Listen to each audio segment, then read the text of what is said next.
বিদেশী ন্যায়াধিকৰণে চিনাক্ত কৰে 15জন বাংলাদেশীক। বিতৰণৰ বাবে দিয়া নিৰ্দেশৰ 15জনৰ ভিতৰত কলিয়াবৰৰ গৰৈমাৰীৰ তাহেৰ আলীৰ নাম। খবৰ অহাৰ লগে লগে পৰিয়ালৰ লোকসকলৰ মাজত উঠিছে কান্দোনৰ ৰোল। যোৱা 6 মাহ ধৰি ডিটেনশ্যন কেম্পত আছে তাহেৰ আলী। বিদেশী ন্যায়াধিকৰণে চিনাক্ত কৰা কলিয়াবৰৰ গৰৈমাৰীৰ তাহেৰ আলীৰ ঘৰত হাহাকাৰ পৰিৱেশ। ডিটেনশ্যন কেম্পত থকা কলিয়াবৰৰ তাহেৰ আলীক পূৰ্বেও পুছবেক কৰা হৈছিল যদিও পুনৰ ঘূৰি আহে ভাৰতলৈ। গুৱাহাটী উচ্চ ন্যায়ালয়ত তাহেৰ আলীৰ বিৰুদ্ধে গোচৰ চলি থকা বুলি জানিব পৰা গৈছে। তাহেৰ আলীক বিদেশী ঘোষণা কৰাক লৈ পৰিয়াল আৰু গাঁওবাসীৰ মাজত তীব্ৰ প্ৰতিক্ৰিয়াৰ সৃষ্টি হৈছে। উল্লেখনীয় যে তাহেৰ আলী 13জন ককায়েক ভনীয়েক তথা পত্নী সন্তান বিদেশী নহয়, তেন্তে তাহেৰ আলী কেনেকৈ বিদেশী হ'ল? তাহেৰ আলী বিদেশী নহয় বুলি দাবী কৰিছে পৰিয়ালৰ লোকসকলে। মই পোনপ্ৰথমে আপোনালোকৰ নিউজ চেনেলক আপোনাৰ থ্ৰুদি আপোনালোকক ধন্যবাদ দিছোঁ, যাতে এই পৰিয়ালৰ দীৰ্ঘ সময়ত আপোনালোকে এখেতসকলৰ খবৰটো লোৱাৰ কাৰণে। দ্বিতীয়টো কথা হ'ল, ধৰকচোন আমি যেনেকৈ গম পালোঁ, কালি নিউজটো চাই পেলাই গম পালোঁ যে তাহেৰ আলীক এখেতক বিদেশী বুলি আমাৰ নগাঁও আদালতে ডিক্লেয়াৰ দিছে।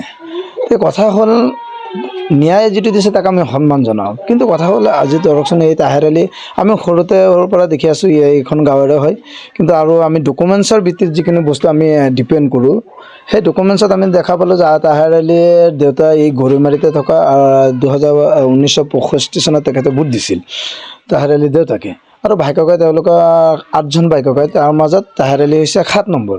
তেওঁ ভাইককাই সকলো আছে আৰু ভনী আছে 5জনী। তো কথা হ'ল, তেখেতৰ নামত আগৰ মানুহটো ইমান লিখা পঢ়া নাছিল।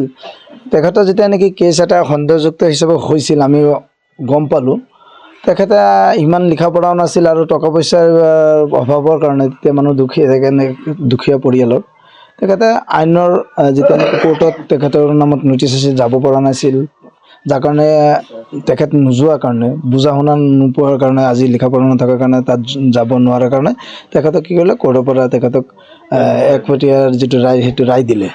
কিন্তু কথা হ'ল, এতিয়া তেখেতৰ নামত আমি গম পালোঁ যে গুৱাহাটী হাইকোৰ্টতে কেছ চলি আছে, কিন্তু মাজতে আপোনাৰ বাংলাদেশত পঠোৱাইছিল, কিন্তু তাত আকৌ ইয়াত অসমত একচেপ্ট কৰিলে, অসমত আনিলে, অনাৰ পিছত কোকৰাঝাৰৰ ডিটেনশ্যন কেম্পত আছে বুলি তেখেতসকলে গম পাইছে। কিন্তু কথা হ'ল, এতিয়া যিখিনি ডকুমেণ্টছ আমি আপোনালোকক দেখুৱালোঁ বা ইয়াৰ ওপৰত ভিত্তি কৰি আমি ক'ব পাৰোঁ যে তাহেৰ আলী ইয়াৰে হয় আৰু ইয়াতে জন্মগ্ৰহণ কৰা হয়। কিন্তু এতিয়া আমি আদালত কৰ্তৃপক্ষক বা আমি ন্যায়াধীশ ছাৰক আমি অনুৰোধ জনাওঁ যে তেখেতসকলে এইটো বস্তু পুনৰাই আপোনাৰ ভেৰিফাই কৰিবৰ কাৰণে আমাৰ এটা অনুৰোধ থাকিল, যিহেতু মানুহ ইয়াৰে হয়, স্থানীয় ৰাইজে ইয়াতে বহুতো মানুহ দেখা পাইছে আৰু ইয়াৰ মুৰব্বী মানুহবিলাকে কৈছে যে তেখেতে ইয়াতে তেওঁলোকে জন্মগ্ৰহণ কৰা দেখা পাইছে। তো সেইকাৰণে আমি ভাবোঁ যে আইনে এই বস্তুটো দ্বিতীয়বাৰ কাৰণে তেখেতে এই বস্তুটো ভেৰিফাই কৰাটো দৰকাৰ হ'ব বুলি ভাবোঁ। আৰু এটা পৰিয়ালৰ লগত সংগতি বহুত এটা ডাঙৰ পৰিয়াল হয়, আৰু এই পৰিয়ালৰ যিহেতু 7 নম্বৰ ব্যক্তিজনীয়ে আপোনাৰ বিদেশী হ'ব নোৱাৰে, ডাঙৰ ভাইককাই আছে 6জন, ইয়াৰ ক্ষেত্ৰত কিন্তু 6জন ডাঙৰ আছে। তো এই মাজৰজন কেনেকৈ হৈ যাব? মই এবাৰে কৈছোঁ যে আগৰ মানুহবিলাকে লিখা পঢ়া আমাৰ সমাজত নাছিল ইমান, আৰু পইচা পাতিৰ অভাৱৰ কাৰণে যাব পৰা নাছিল, তো সেইকাৰণে এনেকুৱা হৈছিল। যিহেতু এতিয়া তেওঁলোকৰ ল'ৰা ছোৱালীয়ে কেছ কৰিছে, গম পাইছোঁ যে হাইকোৰ্টত কেছ চলি আছে বুলি, নতুনকৈ আকৌ কেছ কৰিছে।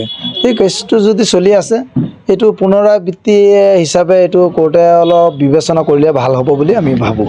বিদেশী নহয়, ইয়াতে জন্মগ্ৰহণ কৰিছে, সিহঁতৰ বাই ককাই আছে আপোনাৰ 7জন, এজন কেনেকৈ বিদেশী হ'ব? এইটো আপোনাৰ কোৰ্টত একপক্ষে ৰায় দিছে। এতিয়া আমাৰ হিমন্ত ছাৰে এইটো কিবা বিবেচনা কৰি আকৌ দেউতাক ঘূৰাই দিব লাগে। মানে নাম কি ক'লে? তাহেৰ আলী, পিতা আব্দুল হোসেন, এইখিনি জেগাৰ নাম গৰৈমাৰী থানা উলনি। কিমান দিনৰ পৰা এই কেছ চলি আছে? এইটো কেছ চলি আছে, আগতে কেছ চলিছে আপোনাৰ 2008 চনত চলি আছিলে কেছটো, পিছত পইচাৰ কাৰণে হাজিৰ হ'ব পৰা নাই কোৰ্টতে। এতিয়া কোৰ্টে একপক্ষে ৰায় দিছে বিদেশী ন্যায়াধিকৰণে, দিয়াৰ পিছত আমি কেছ কৰিছোঁ, কৰাৰ পিছত চলি আছে কেছ গুৱাহাটী হাইকোৰ্টত। তেতিয়া আকৌ আপোনাৰ ধৰি লৈ গ'ল 6 মাহ আগত ধৰি লৈ গৈছে। এতিয়া বোলে আকৌ এই বাংলাদেশত পুছবেক কৰিছিলে, আকৌ ৰিটাৰ্ণ আনিছে, এতিয়া আকৌ নিব বাংলাদেশত। সেইটো কৈছোঁ আমাৰ দেউতা ভাৰতীয় হয়, তো আমাৰ হিমন্ত আমাক কৈছোঁ এইটোতো চাই দিব লাগে, ঘূৰাই দিব লাগে মানে দেউতাক। কলিয়াবৰৰ পৰা হেমন্ত ভূঞাৰ ৰিপৰ্ট প্ৰাত time digital. Mobile plus physiotherapy wellness and rehabilitation centre দক্ষিণ কামৰূপৰ ব্যৱসায়িক প্ৰাণকেন্দ্ৰ বিজয়নগৰৰ লগতে VIP চক আৰু গুৱাহাটী মালিগাঁও পাণ্ডৱনগৰত থকা তিনিওখন ক্লিনিক বৰ্তমান প্ৰায় 20 বছৰৰ অভিজ্ঞতা পুষ্ট তথা এতিয়ালৈকে প্ৰায় 40,000 ৰোগীক সুস্থ কৰি তোলা ডক্টৰ পল্লৱী নাথৰ তত্ত্বাৱধানত চলি আছে।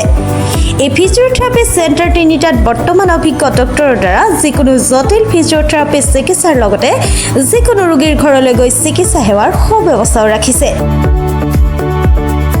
আমাৰ ঠিকনা mobile plus physiotherapy wellness and rehabilitation centre opposite Oparshali Bijoynagar SBI branch. আমাৰ VIP চকৰ ঠিকনাটো হ'ল VIP চক near VIP bus stop Borjhar Guwahati. আমাৰ মালিগাঁও ঠিকনাটো হ'ল চেলাছ 360 physiotherapy and rehabilitation centre Maligaon Pandunagar Guwahati 12। আমাৰ যোগাযোগ নম্বৰ হৈছে 8011744696।